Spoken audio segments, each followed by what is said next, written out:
সুপ্রিয় দর্শক মণ্ডলী, বাংলা নববর্ষের শুভেচ্ছা জানিয়ে শুরু করছি আজকের সংবাদপত্র। আজ আমাদের সঙ্গে রয়েছেন সোহরাব হাসান, সিনিয়র সাংবাদিক। সোহরাব ভাই, স্বাগত আপনাকে স্টুডিওতে। শুভ নববর্ষ আপনাকেও। দৈনিক ইত্তেফাকের শিরোনাম আছে, নতুন শিল্প আনতে হলে গুনতে হবে বাড়তি গ্যাস বিল। পহেলা বৈশাখ সম্প্রীতির প্রতীক, সর্বজনীন এ উৎসবে সবাই অংশ নিন, প্রধান উপদেষ্টা। মানবজমিন, ইলিশের ক্রেতা কম, দাম চড়া, জ্বালানি নিয়ে দুশ্চিন্তা, লোডশেডিংয়ের সংখ্যা।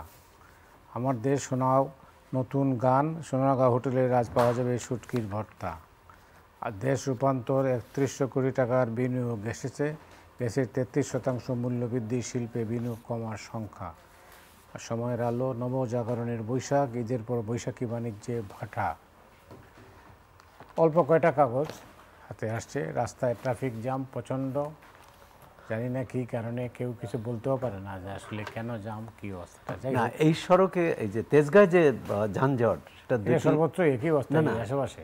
তেজগাঁর এটা হলো এই মহাখালীতে দুই বাস কোম্পানির মধ্যে ঝগড়া, যে কর্মীদের মধ্যে, এবং তারা একে পুরো বাস আড়াআড়ি রেখে রাস্তা বন্ধ করে দিয়েছে। মানুষের মানে নববর্ষের প্রাক মুহূর্তে এই ধরনের মানুষকে কষ্ট দেওয়া, জিম্মি করা, মানে এটা আমাদের কি, মানে আমরা এক ধরনের নৈরাজ্য আর কি।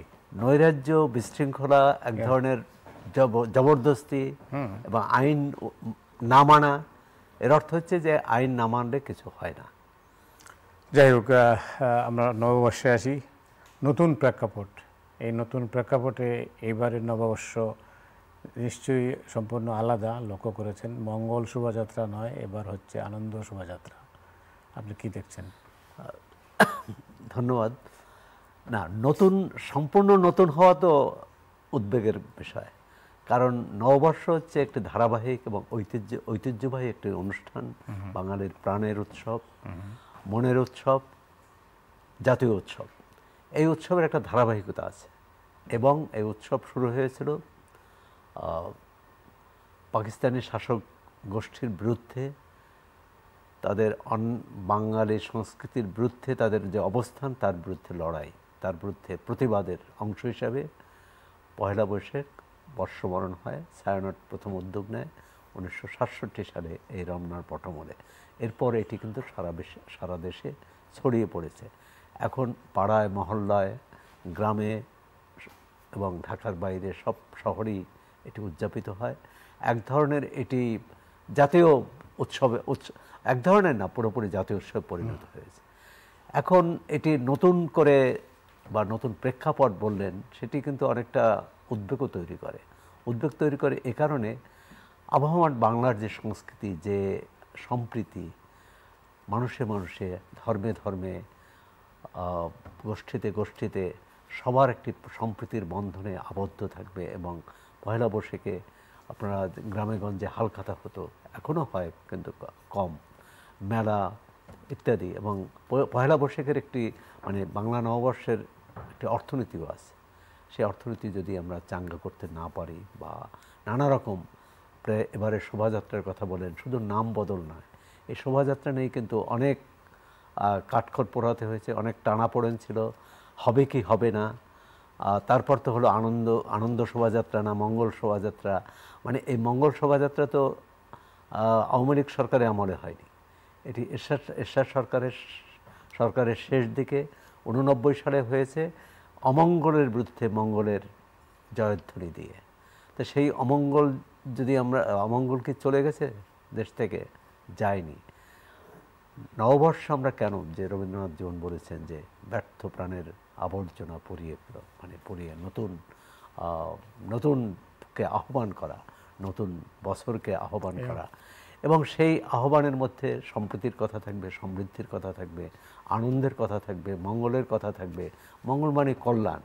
এখন এটি প্রতিটি শব্দ যদি এভাবে করে যে এটি কোন ধর্মের সাথে মিল আছে, কোন ধর্মের, এবং একসময় তো এই যে মোটিভ যেসব করা হয়েছে, এর সাথে রাজনীতিকে আনা উচিত নয়।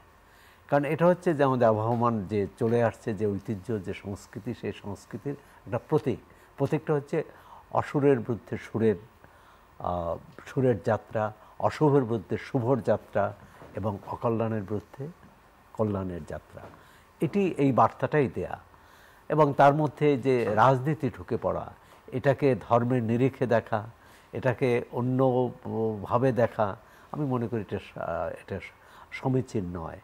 আমরা একসঙ্গে নববর্ষ উদযাপন করব এবং এখানে রাজনৈতিক বিভাজন থাকা উচিত নয়। সংস্কৃতি সবটা মিলেই আমাদের চিন্তা চেতনা, ভাষা, পোশাক, খাদ্যাভ্যাস, তাই সবটা মিলেই সংস্কৃতি। এখন এই সংস্কৃতিকে আমরা যদি ভাগ করি যে এটি কোনো ধর্মের সাথে মিলল, কোনো ধর্মের বিপরীতে চলে যায়, আমি মনে করি এভাবে দেখা উচিত নয় এবং আমরা এতদিন দেখিনি। সুতরাং তারপরও এটি সরকারকে ধন্যবাদ দেব যে শেষ পর্যন্ত সরকার এবং ঢাকা বিশ্ববিদ্যালয় কর্তৃপক্ষ যারা করেছে, শেষ পর্যন্ত এটি শোভাযাত্রাটা বাতিল করেনি। যদিও নাম বাতিল করেছে, আমরা বুঝি না যে এই কল্যাণ, আনন্দ এবং মঙ্গলের মধ্যে মঙ্গল রাখলে কি ক্ষতি হতো এবং আনন্দে কি লাভ হয়েছে। এবং ঢাকা বিশ্ববিদ্যালয়ের চারুকলা অনুষদের কিছু শিক্ষার্থী কিন্তু প্রতিবাদও করেছে এবং তারা বলেছেন যে তাদেরকে ছাত্র এবং শিক্ষার্থীদের অনেককে এর সাথে যুক্ত করা হয়নি, বাইরের শিল্পীদের যুক্ত করা হয়েছে। এটা ছিল চারুকলার শিক্ষার্থীর একটা সম্মিলিত প্রয়াস এবং এটি তারা মাস ধরে এটার প্রস্তুতি নেয় ইত্যাদি। তা আমি মনে করি যে নববর্ষ, এখন যে প্রশ্নটি আসছে, এই নববর্ষ নিয়ে আমাদের আনন্দের স্মৃতি যেমন আছে, বেদনার স্মৃতিও আছে। এই নববর্ষে কিন্তু রমনা বটমূলে একবার জঙ্গি হামলা হয়েছিল, 9 জনকে হত্যা করা হয়েছিল। সুতরাং আমরা চাইব যে পয়লা বৈশাখ সেই আনন্দ যাতে আনন্দে থাকে বা আইনশৃঙ্খলা রক্ষাকারী বাহিনী তারা যথাযথ তাদের প্রস্তুতি থাকবে এবং কোনো রকম অঘটন না হয়। অনেক ধন্যবাদ আপনাকে। আপনি জানেন এই রাতেই সয়াবিন তেলের দাম লিটার প্রতি 14 টাকা বেড়েছে। একই দিনে দুটো খবর, একটা হচ্ছে সয়াবিন ভোজ্য তেলের দাম লিটার প্রতি 14 টাকা বাড়ানো হয়েছে, অন্যদিকে গ্যাসের দাম, শিল্পের গ্যাস সংযোগে নতুন গ্যাস সংযোগ নিতে হলে যেটি 23 টাকা ছিল সেটা 40 টাকা, প্রায় দ্বিগুণ। এবং পুরনো শিল্পের মধ্যেও যারা বেশি গ্যাস ব্যবহার করে একটি মাত্রার চেয়ে বেশি, তাদেরকেও কিন্তু নতুন হারে তাদের দাম দিতে হবে। সুতরাং এটি শিল্প কারখানার জন্য মারাত্মক প্রতিক্রিয়া পড়বে, মারাত্মক ক্ষতির সম্মুখীন হবে ব্যবসায়ীরা। এটি ফেব্রুয়ারি মাসে যখন শুনানি হয়, ব্যবসায়ীরা প্রতিবাদ জানিয়েছিলেন, আপত্তি জানিয়েছিলেন যে তাহলে শিল্প কারখানাগুলো ক্ষতিগ্রস্ত হবে এবং সমস্যায় পড়বে। একই সঙ্গে একদিকে মার্কিন শুল্ক, ভারতের সাথে সম্পর্কের টানাপোড়েন এবং এই বিদ্যুৎ সংকট, সেক্ষেত্রে এই নতুন দাম বৃদ্ধি একটা আমি মনে করি যে বেশ বিপদেই ফেলে দেবে, অর্থনীতি বিপদগ্রস্ত হবে। কয়েকদিন আগে বিনিয়োগ সম্মেলন হলো, যাতে আমরা আহ্বান জানালাম সারা বিশ্বের বিনিয়োগকারীদের যে বাংলাদেশে বিনিয়োগ করো। তো দেশে যে বিনিয়োগকারীরা আছেন, যারা শিল্প কারখানার চালাচ্ছেন, তারা যদি চালাতে না পারেন, তারা নতুন দেশীয় ব্যবসায়ীরা যদি বিনিয়োগ না করতে পারেন, বাইরের ব্যবসায়ীরা কোন ভরসায় আসবে? আমার মনে হচ্ছে যে সরকার সবটা মিলিয়ে এবং মানুষের মধ্যে ধারণা যে এটি IMF-এর পরামর্শে করা হচ্ছে ভর্তুকি কমানোর জন্য, কিন্তু এই ভর্তুকি যেমন গ্যাস বিদ্যুতের ভর্তুকি, এটা তো প্রত্যক্ষভাবে আছে, আবার পরোক্ষভাবে প্রতিটা পণ্য পড়বে। আপনি পরিবহনে পড়বে, আপনার আপনার কী বলে ব্যবসা প্রতিষ্ঠানে পড়বে, শপিং মলে পড়বে। মানুষের দৈনন্দিন জীবন আরও ব্যয়বহুল হয়ে যাবে। যেটি আমরা রমজানে যেমন স্বস্তি ছিল, রমজানে এক ধরনের স্বস্তি ছিল, বিশেষ করে ভোগ্য পণ্যে, কিন্তু রমজানেও চালের দাম কিন্তু চালের দাম বাড়তে ছিল, ভোজ্য তেলের দাম বাড়তে ছিল এবং সেটা আরও বাড়ল। এখন এটি ব্যবসায়ীরা কি বুঝিয়েছে আমরা জানি না, তবে এই ভোজ্য তেল ব্যবসায় কিন্তু একটা সিন্ডিকেট আছে। এটি আমরা গত সরকারের সময় থেকে বলে আসছি, শুনে আসছি, কিন্তু সরকার কোনো পদক্ষেপ নেয়নি। এই সরকারও আমি মনে করি যে এই সরকারও হয়তো এই সিন্ডিকেটের কাছেই এক ধরনের জিম্মি। কিন্তু এই পরিস্থিতিতে দেশের এখন যে অবস্থা অর্থনীতির, সেই অর্থনীতি তো তাহলে তো মারাত্মক চাপে পড়বে মানে অর্থনীতি আরও চাপে তো আছে এবং সামনে বাজেট, ভোগান্তিতে পড়বে। সামনে বাজেট কি হবে আমরা জানি না।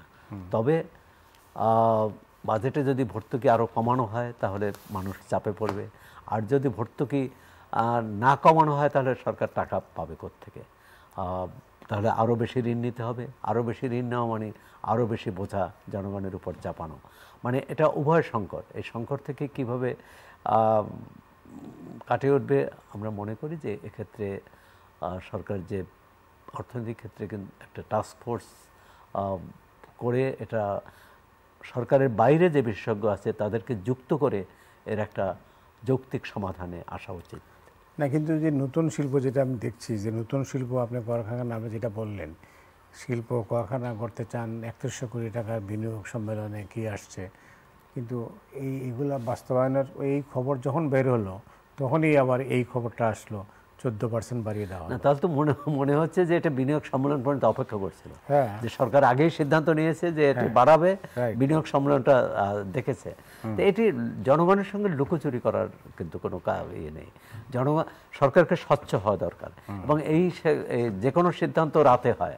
এবং আমরা দেখতাম যে আওয়ামী লীগ সরকারের আমলে বা তার আগের সরকারের আমলে সিদ্ধান্ত তো বৃহস্পতিবার রাতে, যে কারণে পরের 2 দিন সাপ্তাহিক ছুটি, মানুষ রাস্তায় নামতে পারবে না, মানে এ ধরনের একটা অপকৌশল ছিল। তাই সেই অপকৌশল এখন আজকে অবশ্য নববর্ষ ছুটি, কিন্তু মানে গতকাল সিদ্ধান্ত হয়েছে, সেক্ষেত্রে এই সুযোগটা যদি নিয়ে থাকে সরকার, আমি মনে করি যে সেটা খুব ভালো সুযোগ না।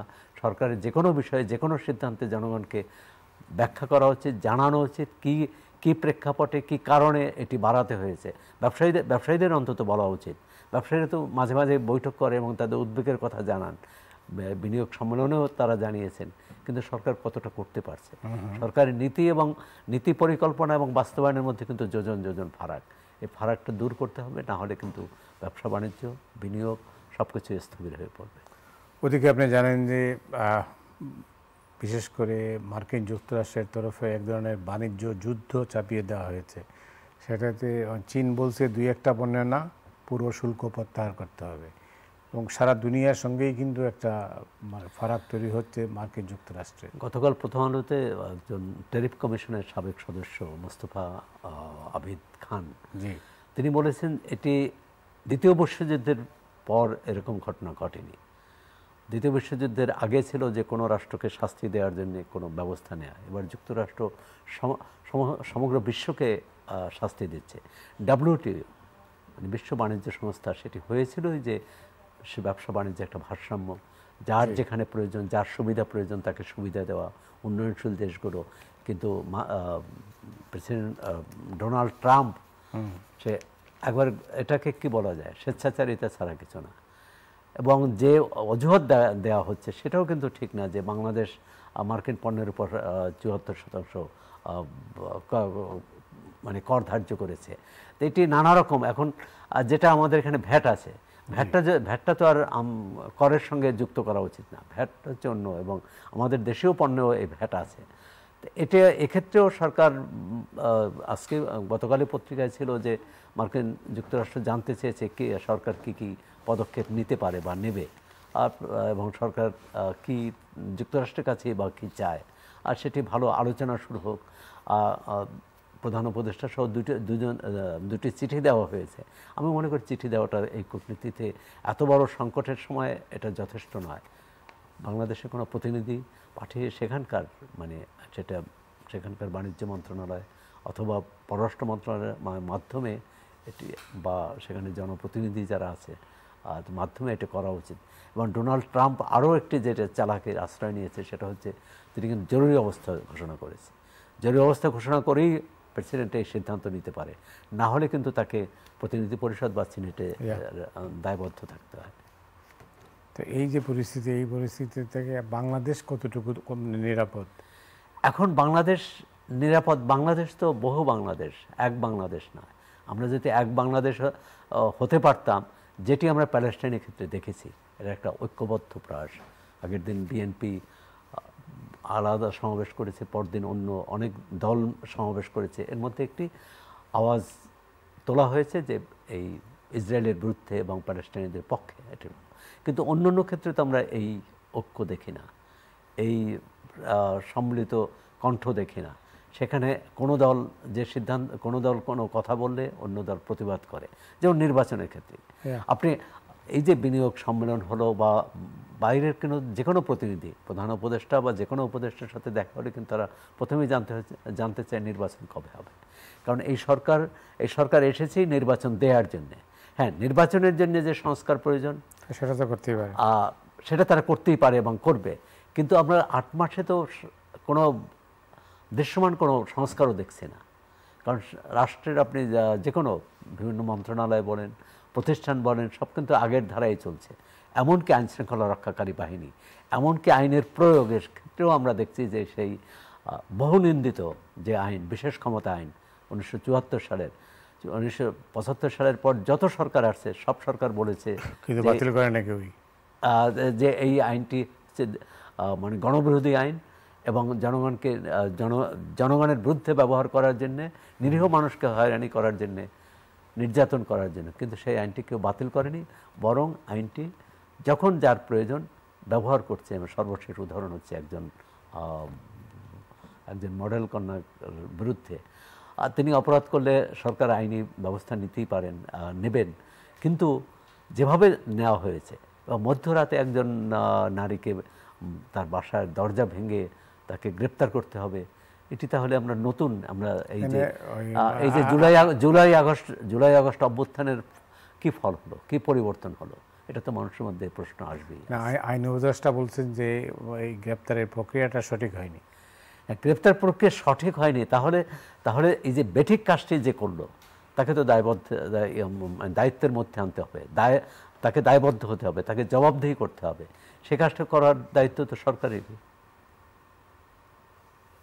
মুদ্রা রেপিট ওপিট, যাই হোক, যা দেখছি আমরা আর কি। তবে যা আপনি যেটা একটু আগে বলছিলেন, নির্বাচন আসলে কত দূর? প্রশ্ন তো সেটাই। আগে মানুষ জিজ্ঞেস করতো নির্বাচন কবে হবে, চলতি বছরে হবে, ডিসেম্বরে হবে, না আগামী বছর জুনে হবে, না মার্চে হবে, না ফেব্রুয়ারিতে হবে। এখন কিন্তু অনেকেই প্রশ্ন করেন নির্বাচন হবে তো। এই যে সংশয় হবে তো, আমি মনে করি এটি সরকারের জন্য, সরকারের আস্থার জন্য এটি খুব ভালো বার্তা নয়। আর মানুষ যাতে বিশ্বাস করে হ্যাঁ এই সরকার নির্বাচন দেবে, কারণ নির্বাচনই তার অন্যতম অঙ্গীকার। 3টি নির্বাচনে জনগণ ভোট দিতে পারেনি, কিন্তু এই জনরোষ তৈরি হয়েছে বিগত সরকারের বিরুদ্ধে। তা এই সরকারে এমন কিছু করা উচিত না মানুষ আবার রাস্তায় নামে ক্ষুব্ধ হয়, বা রাজনৈতিক দলগুলো। তাইলে মানে আমরা কি আবার ওই পুরনো এত কমিশন হলো, জাতীয় ঐকমত্য কমিশন হলো, রাজনৈতিক দলগুলোর সঙ্গে ধারাবাহিক বৈঠক হচ্ছে, তাহলে সরকারকেই বলতে হবে যে তারা কবে নির্বাচন দিতে চায়, তারা কতটুকু নির্বাচনের আগে কি সংস্কার করতে চায়। বরং রাজনৈতিক দলগুলোর কাছে তারা এটুকুই অঙ্গীকার নিতে পারে যে নির্বাচনের পর তারা কি কি সংস্কার করবে, আর আগে যে সংস্কার এই সরকার করবে সেই সংস্কারে তাদের সম্মতি থাকতে হবে। কেউ তারা যেটা সরকারি তরফে বলা হয় যে রাজনৈতিক দলগুলো ক্ষমতায় আসার পরে সেই প্রতিশ্রুতি রক্ষা করবে না। তো এইটার দেখার দায়িত্ব তো অন্তর্বর্তীকালীন সরকারের না, পরের সরকার কি করবে না করবে এটা তারা দেখার দরকার। তারা তো নিশ্চিত করতে পারবেন না, কারণ তিন জোটের রূপরেখা তো এইরকমই একটা অঙ্গীকার ছিল, কেউ তো মানে নাই। না মানলে যেটা হবে, অন্তত জনগণ তাদের জবাবদিহি আদায় করে ছাড়বে। সেটি মাঠে হোক, মানে আলোচনার টেবিলে হোক, আর জনগণের হাতে অস্ত্র কি আছে, একটি ভোট। সুতরাং জনগণ আমরা যদি জনগণের উপর আস্থা রাখি, তাহলে এটি সরকারের উচিত, অন্তর্বর্তী সরকারের উচিত জনগণের উপরই ছেড়ে দেওয়া, যে জনগণ ঠিক করুক। আর রাজনৈতিক দলগুলো এত উত্থান পতন, এত সংগ্রাম, এত মানুষের জীবন দানের পরেও যদি রাজনৈতিক দলগুলোর বোধোদয় না হয়, যদি তারা অতীতের ভুল থেকে সরে না আসে, তাহলে সেটা তো খুবই বিপজ্জনক, খুবই উদ্বেগজনক। এবং সেক্ষেত্রে আমি মনে করি যে রাজনৈতিক দলগুলোর অন্তত কিছুটা বোধোদয় হবে, কিছুটা তারা পরিশুদ্ধ হওয়ার চেষ্টা করবে। এও ঠিক, আবার অন্যদিকে রাজনৈতিক দল কোনো ব্যাপারেই তো একমত হতে পারছে না। মানে কোনো দল যদি বলে যে মানে আওয়ামী লীগ এমন একটা কথা বেশ আমি অনেকবারই বলেছি যে যদি কোনো দল বলে সূর্য পূর্ব দিকে, অন্য দল বলে না সূর্য পূর্ব দিকে উদিত হতে পারে না, সূর্য পশ্চিম দিকে উদিত হয়।